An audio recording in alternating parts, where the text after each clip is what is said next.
Respected Antonysamy sir, kindly come forward.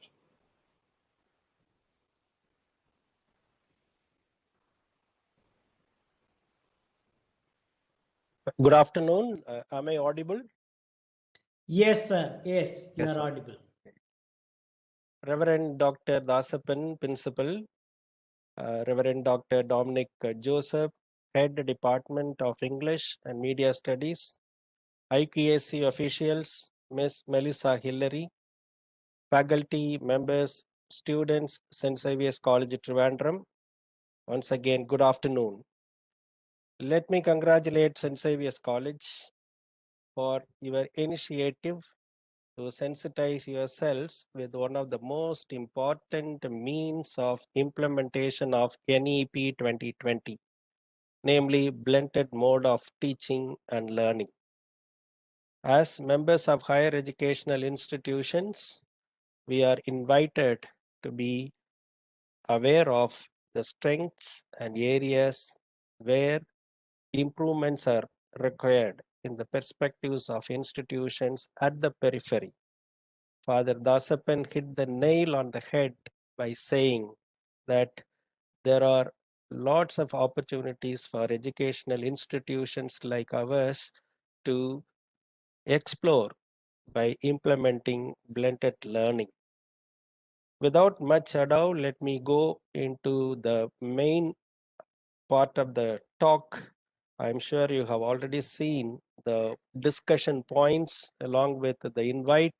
I'll be talking about the context in which blended learning is introduced and discussed, and the exact concept note according to UGC, and what is meant by blended learning, and what are the opportunities and challenges, and what exactly is the onus of the institutions, the need of the hour that we have to really keep it in mind. Now, the context, of course, is the NEP 2020, many of you may know. While speaking at Bengaluru Tech Summit 2020, eminent scientist Dr. Kasturi Rangan explained how NEP 2020 could bring transformatory changes in India's higher education system. He also said that it would align the country's education system with the needs of the 21st century while remaining rooted in India's values. I think the forward looking NEP 2020 has replaced the 34-year old national policy on education, which was framed in the year 1986. And therefore, it aims to transform India's education system very drastically. And if you look at the point in the slide, you will understand that one of the key areas of the focus in the document on NEP 2020 is online and digital education, ensuring equitable use of technology. That is only one of the areas of many things that NEP discuss. Now, the exact statement that you find in NEP 2020 is given here. I would like to just highlight only one point. New circumstances and realities require new initiatives. The recent rise in epidemics and pandemics necessitates that we are ready with the alternative mode of quality education.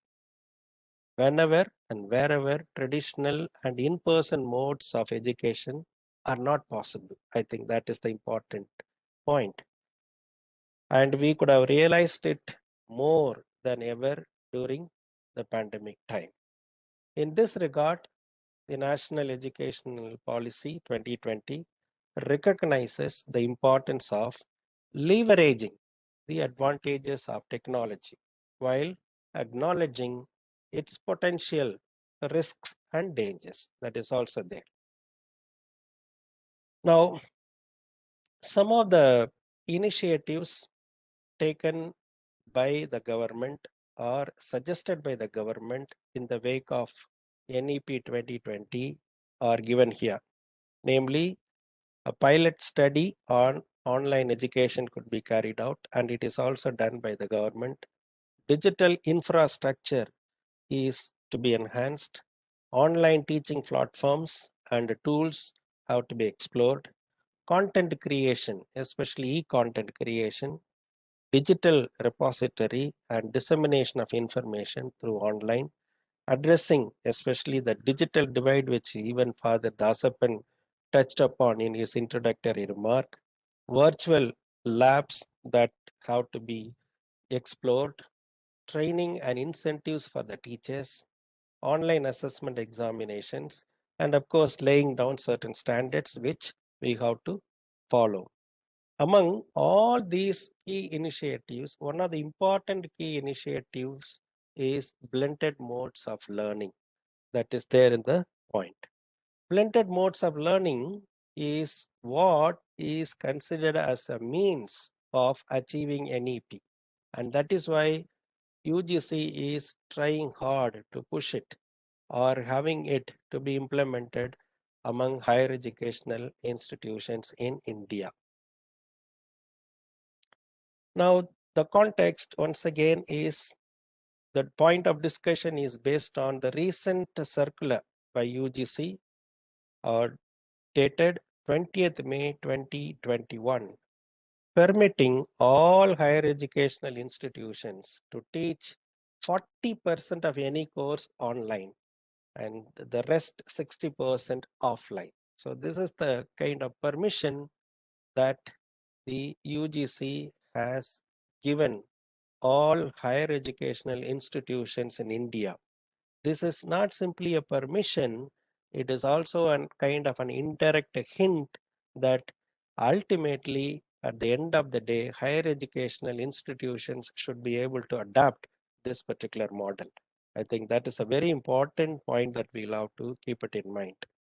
What is blended mode of teaching and learning? Of course, Father Dasapan himself was explaining very nicely using the examples of Loyola College and the Department of English as early as 1990s was able to implement some of the aspects of the flipped classroom, which Father very beautifully narrated, and we enjoyed listening to him.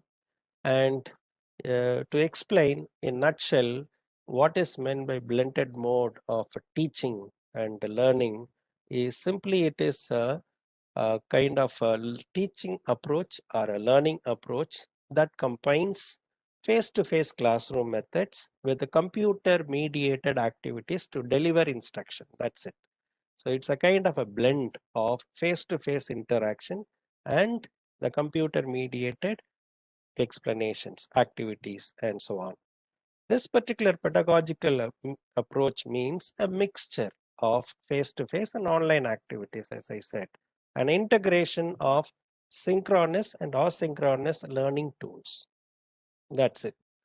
Blended learning is again an educational practice, very, very popular abroad in universities abroad. And it is going to be the order of the day, even for higher educational institutions in countries like India, and that is why it assumes greater importance now. The digital tools are to be utilized by the students in order to enforce some control over the speed of their learning and even their topics of their learning. That's it, very simple. Since Father Dosapan talked much about the flipped classroom, let me not talk much about that now.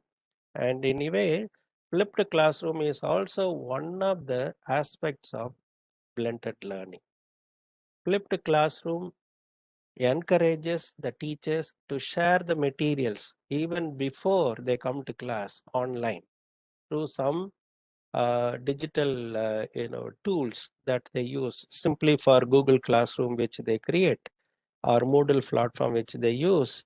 The teachers share the materials even before the students come to class, and have the face-to-face interaction time more for clarifications, more for students' interaction. That's it. What are the key benefits of blended learning, if you ask? UGC claims that there is going to be an increased student engagement in learning. Now, this is much against the conventional and traditional lecture that we are fond of.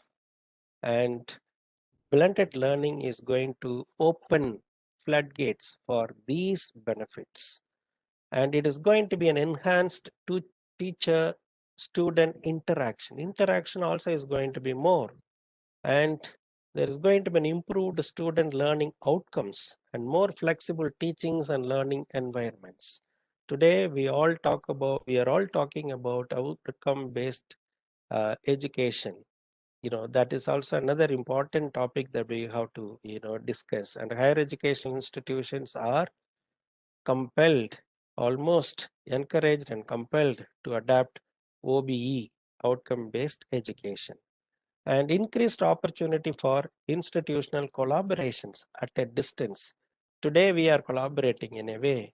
I am in Chennai, you are in Trivandrum, and then we are able to collaborate and discuss. And this is possible because of the blended learning, online mode of information dissemination. And definitely this blended learning approach would foresee lots of enhanced self-learning for the students, for the learners, as well as even for the teachers. So these are all some of the benefits of the blended learning. Now, when it comes to the opportunities, definitely I just take one by one from the perspectives of students first, and then from the perspectives of the teachers, then from the perspectives of the online tools and initiatives that are available, and then from the perspectives of the methodology to be introduced and even the assessment to be done. So let me first take up the discussion on the perspectives of students.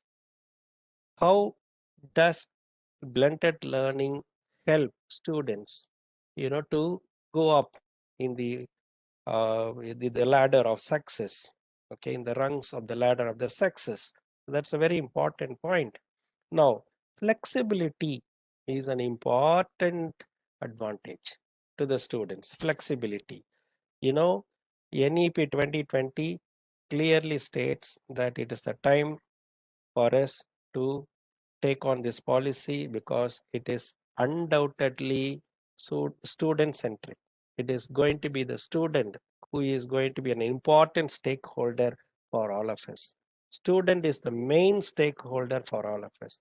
There are other stakeholders like educationists, teachers, even parents and the public.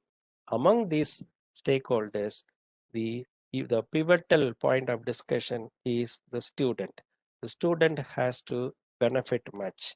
So that is exactly what the first point that we need to discuss. While being implemented, blended learning ensures lots of flexibility for the students to experience. What kind of flexibility that we will discuss? It promotes use of occasional courses, multidisciplinary courses, multimodal approaches, thereby focusing on blended learning and teaching. So that is exactly the point. Multimodal approach. It is not simply one approach that is available for the students. It is not that simply one approach or one discipline that the educational institution should focus on. Right? It's a kind of a cafeteria model where students choose what they want, what suits them. Okay.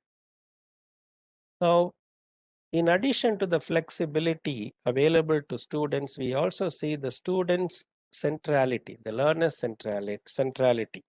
Now, while blended learning is being implemented, what you can see is the availability of multiple entries and multiple exit points for the students. For example, a student will be in a position to join a college and even leave the degree college at the end of second year, and then after 3-4 years they can come back and join the third year and still be able to complete the degree. So that's it. Or meanwhile, if a student is able to get sufficient number of credits that are equivalent to the third year online, some of the courses through some of the courses conducted by NPTEL or SWAYAM or MOOCs, they become eligible automatically to get a degree. So that is what they mean by availability of multiple entry and multiple exit points. And there is a kind of a promotion for the mother tongue and other languages. In fact, if you read NEP 2020, it is very clearly said that most of the Indian languages have become extinct now, and they want to restore those languages back to life. That is another point. And then the focus is on arts and humanities again. Now, I think it's a very heartening note for people like us, being students of English literature and media studies, even arts. The focus is going to be liberal arts, going to be arts and humanities. And definitely there are going to be reformations on the examination system, something like open book testing and group examination. They're all exciting. Some of you might definitely feel that what kind of open book system, open book testing is going to benefit us. It is definitely. It will only help you to have the more grasp. And also, just like a group project, you will have a group examinations. Or, these are all some of the reformations that the NEP envisages, and the blended learning is going to be the means, the ways and the means of these implementations. And of course, the ready support for mature learners, and above all, the concept of the ABC, Academic Bank of Credit. I think that is something very interesting for all of you to know. I will explain what is meant by ABC. Before that, you see, if you look at that educational transformation, which NEP advocates or which is very popular among the educators, is here you can see the kind of choice that is available for any students. The student will be able to pick teachers. Student should be able to give, choose a teacher and even timing. That kind of flexibility is available. And again, that equality is being ensured here. And the teachers should be able to frame the courses that are very popular in a particular area, or with given the kind of needs according to the market demands. They should be able to frame courses that kind of needs and an interest that are also accommodated here. And the institution should be able to design their own degrees based on students' needs. That is again student centrality. And one more point is study through any mode, real, world or online mode, or even courses offered through MOOCs, any kind of mode, they will be able to do this. And then learning and writing examination on demand. When they are ready, they are given opportunities. Now, when the colleges put up the timetable, the student, whether he or she is ready or not, the student should be able to appear for the exam and write. But here, there will be a situation in future that students will be given more number of opportunities to write their exam as and when they are ready. As and when they are ready, they will be able to learn. This is the kind of opportunity that's given. Now, what is meant by ABC building blocks? And I think this particular slide is more it's clearer, but then the previous one has a little more information. But then I will explain what exactly this one is. Now, if you look at ABC, Academic Bank of Credit, that is again the backbone of NEP, and blended learning is going to be an aid of ABC building blocks. Blended learning is going to aid and abet ABC building blocks, which is the backbone of NEP. That is how I would put it. Now, any subject combinations, if you take up that particular point of discussion, any subject combinations, that means students will be able to choose any subject that is available for them. For example, the notion of specialization hereafter will be broken. Here, the order of the day will be interdisciplinary approach. Right. For example, even if you enter the college choosing the subject English literature, midway a particular student wants to study history, some of the papers offered from the history department, the student will be given a chance to choose that particular subject. Ultimately, it is only the number of credits that will be calculated for the award of degree. So that is the reason why we they call it's a kind of academic bank of credit. You have a bank account, academic bank account, where you earn and then deposit those credits either in a physical learning system or online system or any other system that you are interested in. You are going to only deposit those credits. So in that sense, I think any subject combination is possible. Here the notion of specialization is already broken. And number two, again, flexible education or merging of regular, distance, online and virtual modes. Okay, that is again is something that is very, very interesting. Either you want to do regular or a distant mode, or you want to merge both, possible. Okay, these things are possible. And here the notion of mode of education, again, only in physical setting is broken. And one more point is, the kind of flexibility that is given to the students to study in any national or international institutions. International institution is possible because it is only a kind of an online mode, right? So being at the campus of St. Xavier's College at Trivandrum, a student even may choose a particular course that is being offered by Cambridge University or Harvard University. Ultimately, only the credits that are going to be calculated for the award of the degree. So that is exactly the point that they are trying to, push it through, encourage. Similarly, there is a possibility for lifelong learning opportunities. ABC building blocks is built on lifelong learning enabler. It is this is where we discussed that a student should be able to have a multiple entry and multiple exit points and so on. Okay, and here the notion of time of education again is broken, right? So academic bank of credit is going to be definitely one of the important aspects of NEP, and this will be aided, this will be enabled or enhanced by the introduction and implementation of blended learning.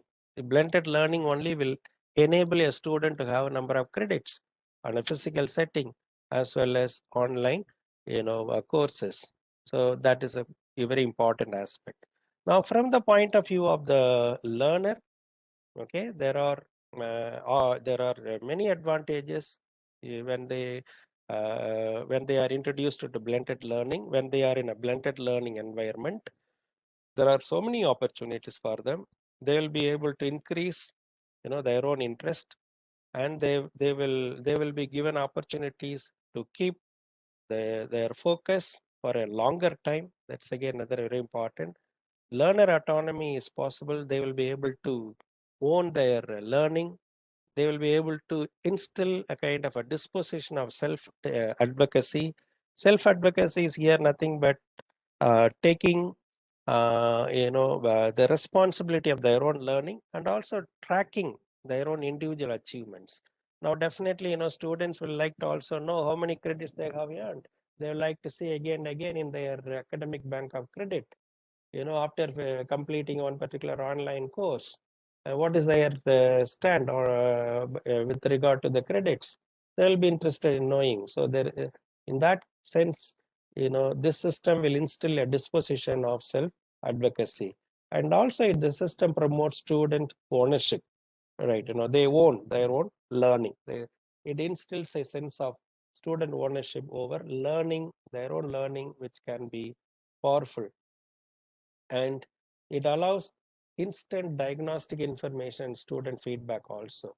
Now, for example, the feedback system and the diagnostic information that they want to know about their own learning. Once they've complete their course, it is all available online.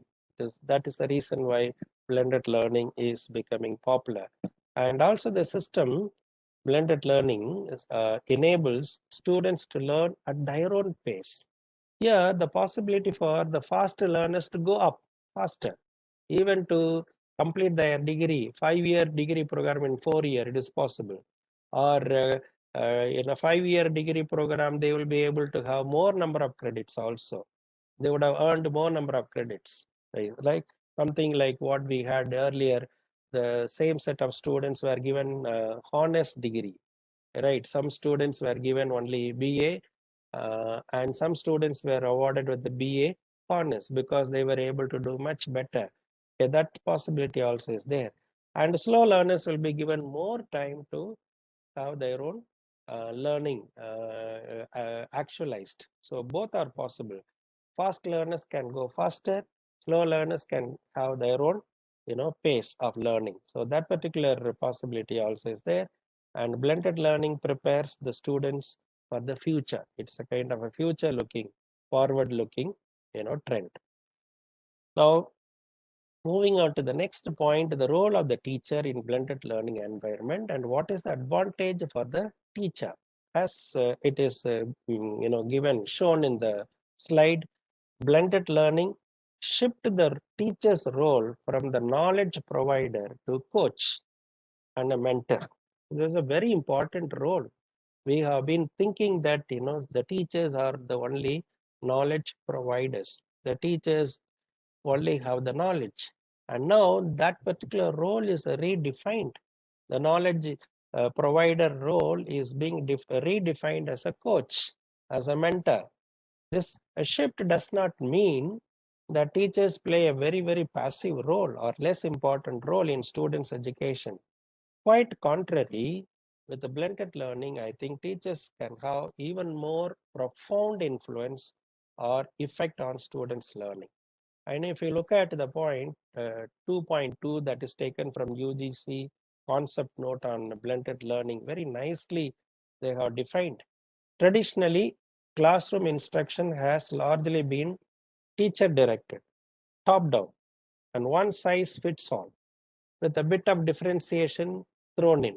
That's all, traditionally a known classroom. But now, with the blended learning implemented, the classroom now becomes more student driven, bottom up approach, and customized with the differentiation as a main feature. Sorry.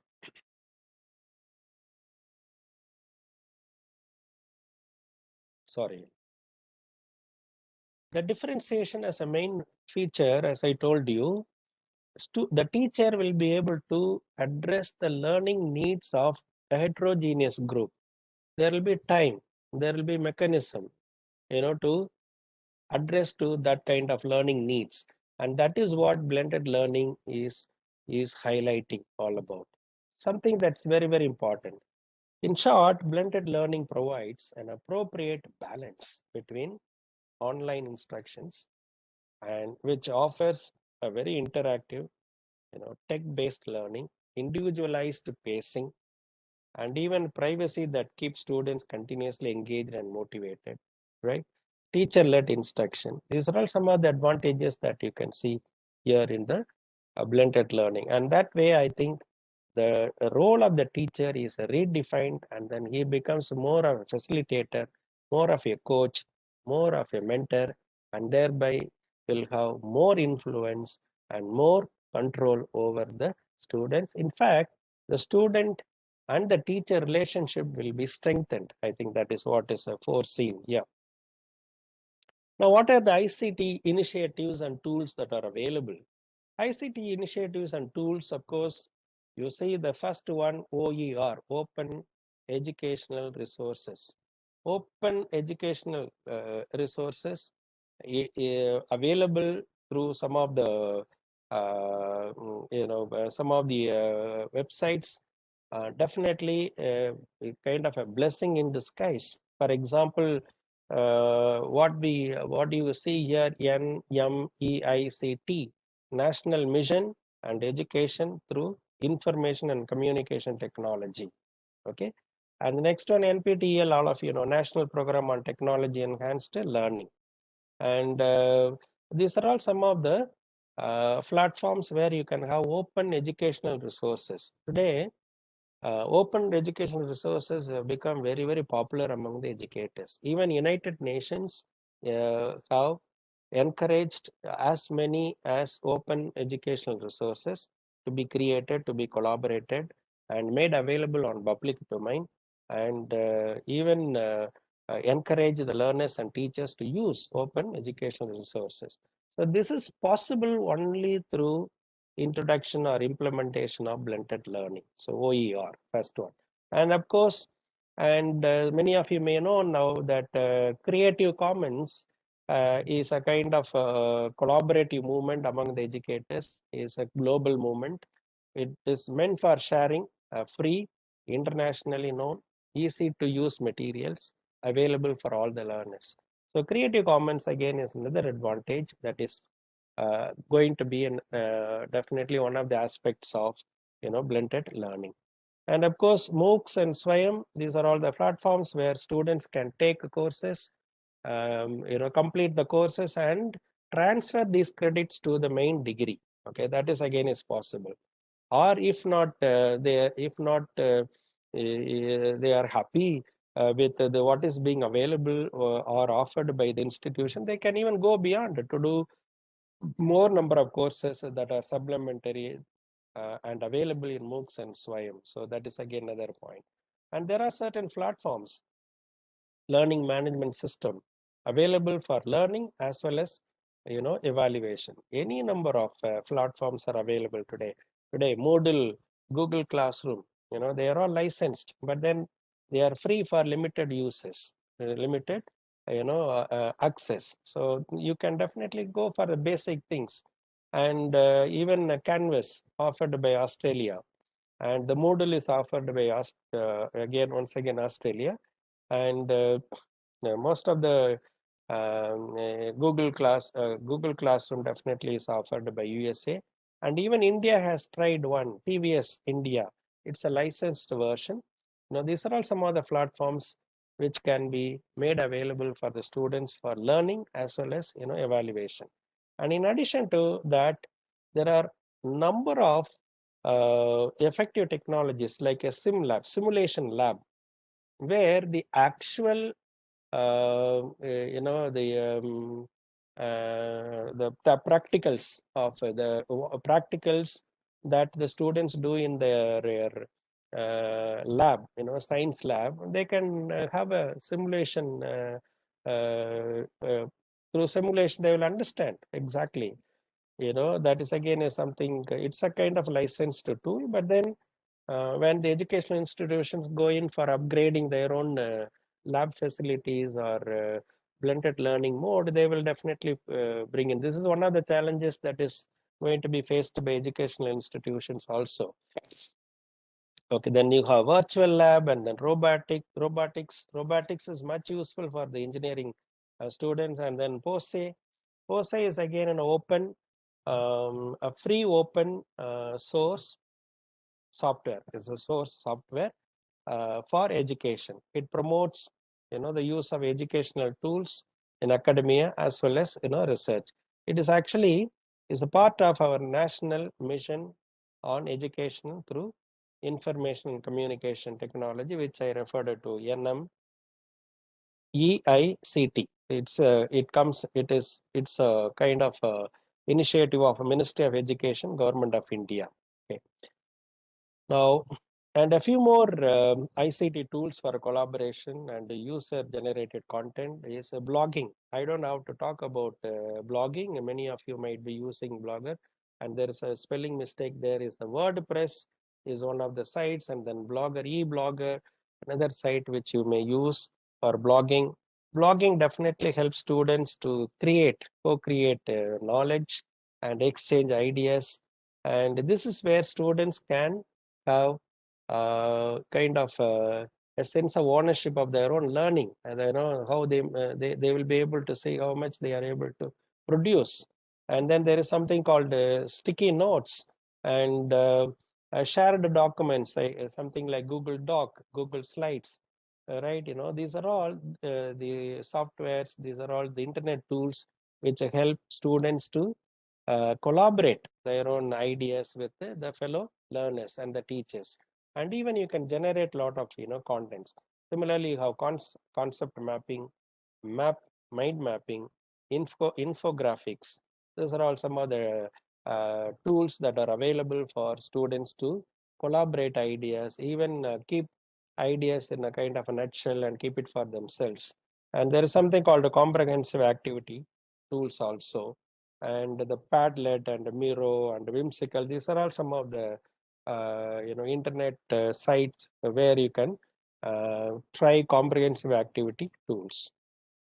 Now, the methodology. What kind of methodology is being advocated by a blended learning? Definitely, implementing blended learning requires a systematic, planned instructional process.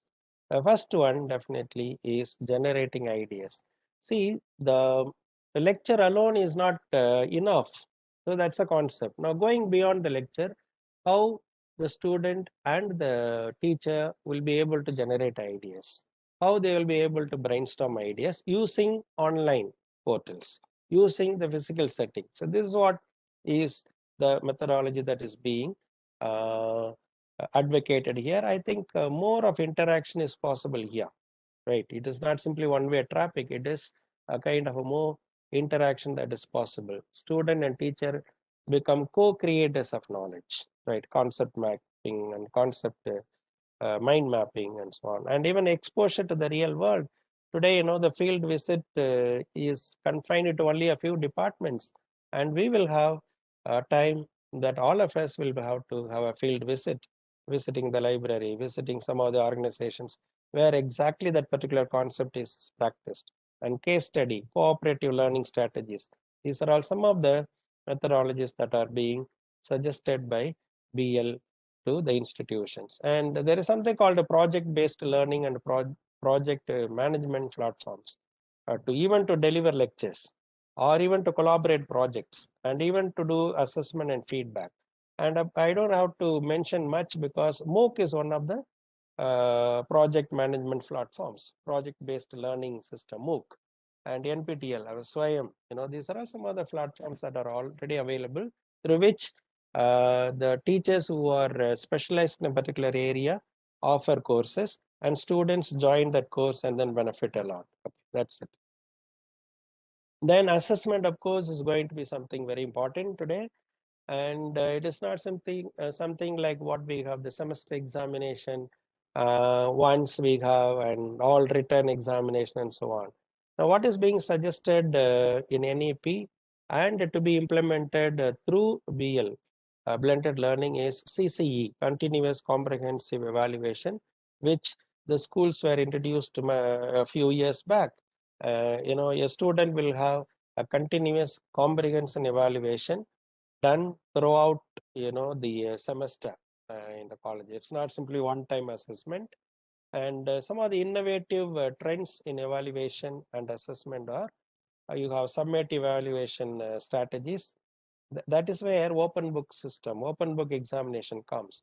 Many might think that open book examination is easier. I think it's going to be challenging unless you know the concepts very, very, very well. Unless you know where is what in the book, you won't be able to refer to even the book and write the answer, right? The questions will be set in such a manner that only if you have read the book, you will be able to answer. That kind of examination system is to be introduced. And then even group examinations, even for conventional theory papers, okay? And group examination, something like a group projects, and then more of a spoken and speaking examinations, because the written examination has been the conventionally known acceptable examination. But now spoken examination is accepted, and then on-demand examinations by the students, that is also possible.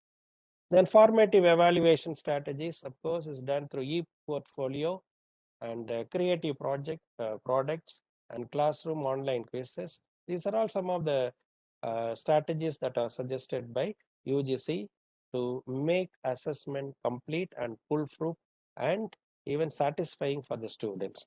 Now, definitely the use of artificial intelligence tools for proctoring as well as assessment is very much realized. And during the pandemic, I am sure many institutions used a proctoring system to find out the students' attention level, I mean, even speed of learning and level of learning and so on. Okay, that's it. Now, what are the challenges that higher educational institutions and the students will face if this particular system, this particular method is introduced? Definitely, support IT infrastructure is going to be definitely a challenge, to be implemented. The latest All India Survey on Higher Education 1920, 2019-2020 report shows that 60.56% of 42,343 colleges in India are located in rural areas, and 78.6% are privately managed. Can these colleges successfully implement blended learning? I think that is the biggest question that the government has to take it up. And what would be the cost of such education if offered, right, to the rural students? So that is exactly what is going to really, bother us.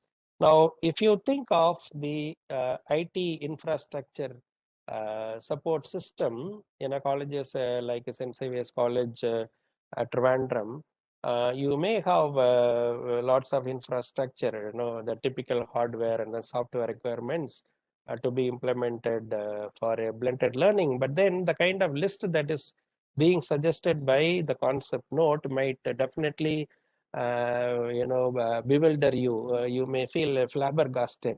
I have a big list in front of me, but then I don't want to read out because it will minimize our time of interaction.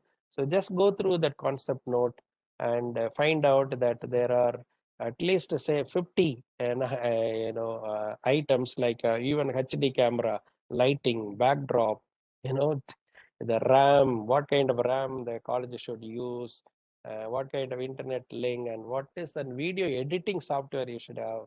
So many things that they have discussed, and that is going to be definitely a challenge for most of the institutions, even the one that is located in, even the ones that are located in cities like Trivandrum and Chennai and so on.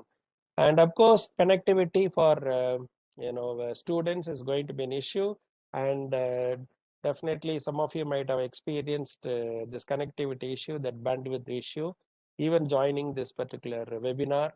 And the data reportal statistics says that internet penetration in India is only 45% so far, as of January 2021.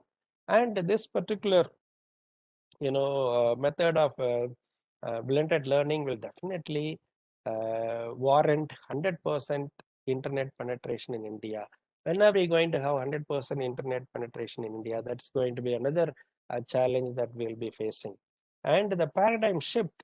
Now, they are suggesting the online mode of education all of a sudden. Now, where is the kind of preparedness even among the teachers, among the students, to switch over immediately to this system? That kind of the paradigm shift is going to be a botheration. And even the prior knowledge to handle all these tools and make use of the opportunities is again is found a kind of a lacunae. And definitely, as Father Dasapan said, it's going to be a huge digital divide. Even in some city colleges, you will have one section of student who will be able to use all these facilities. Another section of student may not be able to use. So there is going to be a digital divide and resulting in a poor, enhancement of knowledge. Okay, and automatically this point leads to corporatization of education. Now, given the demands, given the expectation, I think most of the corporates will equip themselves or better placed to invest in technology and provide such learning to the educational institution. That means it's going to be costly on the part of the management and indirectly on the part of the students. And this is what is much opposed by students' body, and even father said in the beginning that the Kerala education minister also expressed her apprehension over this, and I too read it in the newspaper.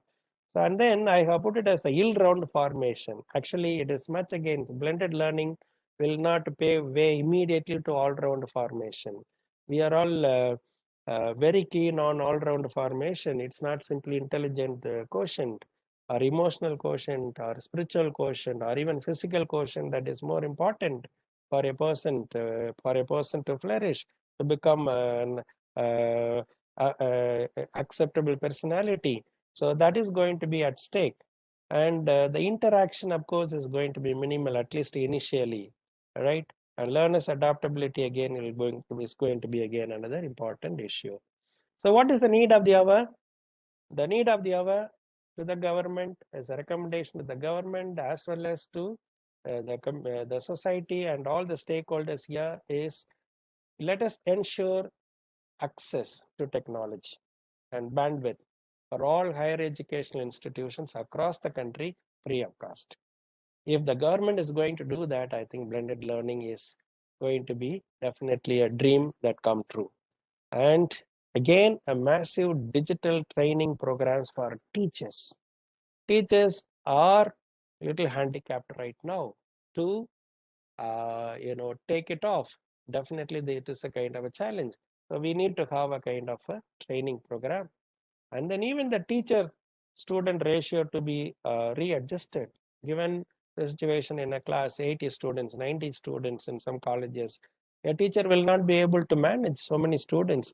Very paradoxically, they would say that online education will take care of more number of students, but I look at the other way, that the quality would suffer.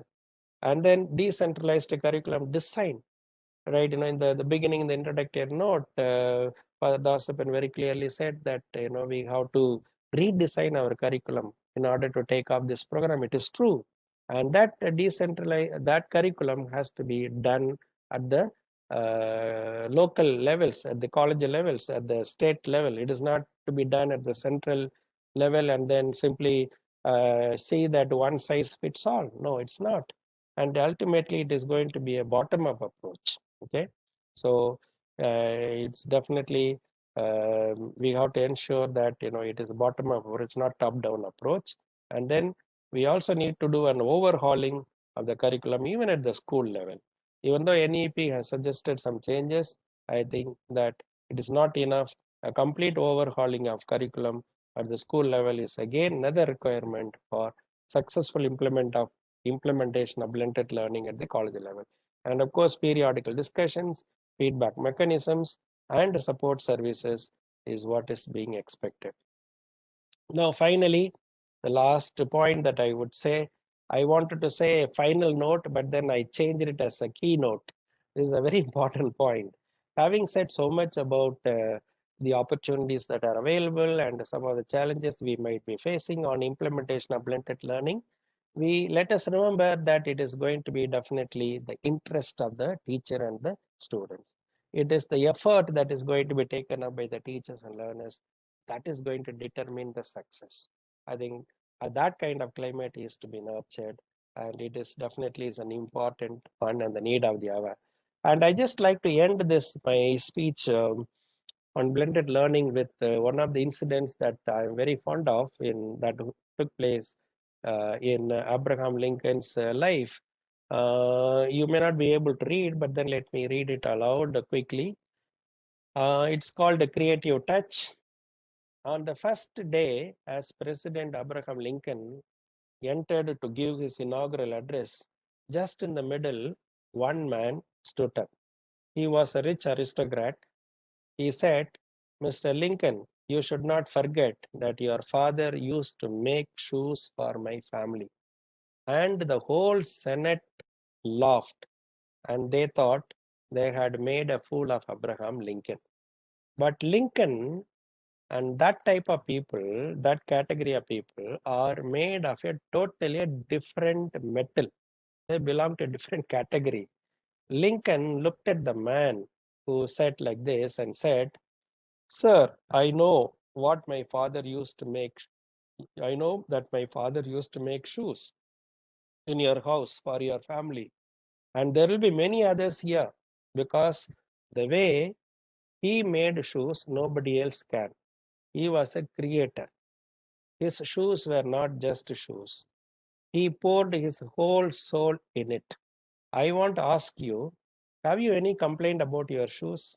Because I know how to make shoes myself. If you have any complaint, I can make another pair of shoes. But as far as I know, nobody has ever complained about my father's shoes. Then he was a genius, a great creator, and I am very proud of my father." The whole Senate was struck dumb. They could not understand what kind of man Abraham Lincoln was. He had made shoemaking an art, a creativity, and he was proud because his father did the job so well that not even a single complaint had been ever heard of. It does not matter what you do. What matters is how you do it on our own accord, with your own vision, with your own love. Then whatever you touch becomes gold. Thank you very much for your listening. And I think I have touched upon some of the important areas of blended learning. And now you may have a few clarifications. So thank you very much, Dr. K.S.Antonysamy, sir, for your beautiful and succinct presentation. And as you do always as a teacher, you made it very simple